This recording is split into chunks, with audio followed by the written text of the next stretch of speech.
الله أكبر الله أكبر.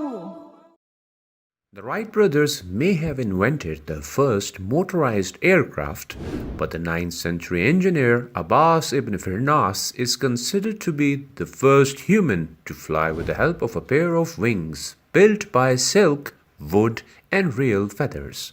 According to historians, when Ibn Firnas was between the age of 65 and 70, he jumped off a cliff from Yemen's Jabalul Arus mountain and glided in the air, staying in flight for at least 10 minutes.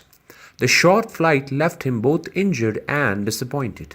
He realized that because he had neglected the mechanics of landing, he couldn't balance his flight in the air and ended up crash landing. Ibn Firnas lived for another 12 years. He realized that slow landing is achieved by the collaborative work between tail and wings, a conclusion he reached after decades of studies of bird flight and their landings.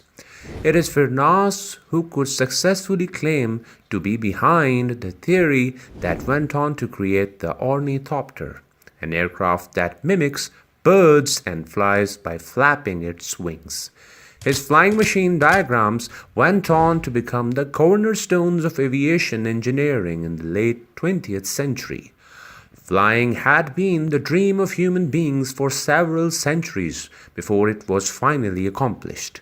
History is full of myths and fables featuring humans with wings doing extraordinary things in the sky. In Greek mythology, Icarus is believed to have flown so close to the sun despite his father's advice that his vexed feathers melted, leading to his crash landing and subsequent drowning in the sea.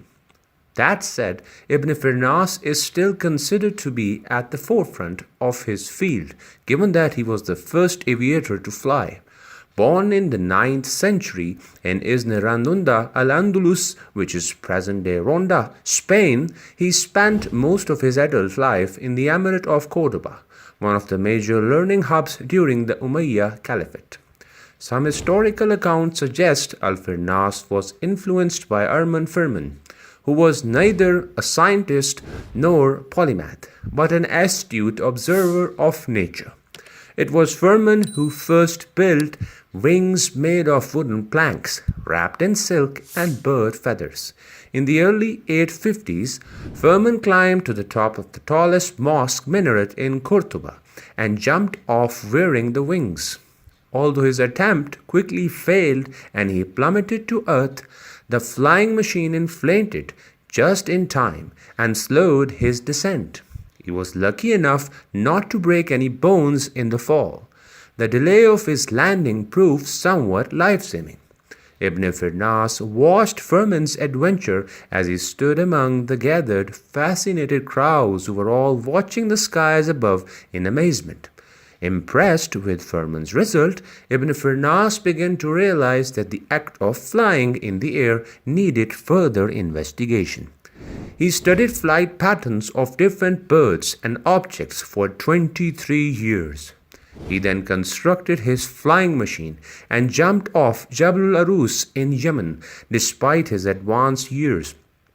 Ibn Firnas' keen interest in science and technology led him to invent water-powered clocks. He also experimented with sand and quartz crystals in order to understand the nature of their properties. Many historians credit him for making transparent glass. He was also the pioneer behind the famous Andalusian glasses, which are still in demand and used today. The visually challenged benefited from him too, as he is credited with making lenses that helped with reading. Ibn Firnas is of Berber descent. His name's root is Firnas, which is now a common and widespread name heard in both Morocco and Algeria today.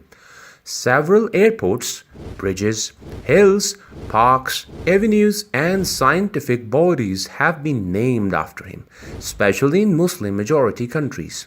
A statue of him exists near Baghdad Airport, and the bridge over the Guadalquivir River in Córdoba, Spain, is also named after him. He died sometime between 890 and 895 AD, and many historians say his death may have been hastened by his injury. His contributions have changed the world for good, and still billions of people benefit from his contribution.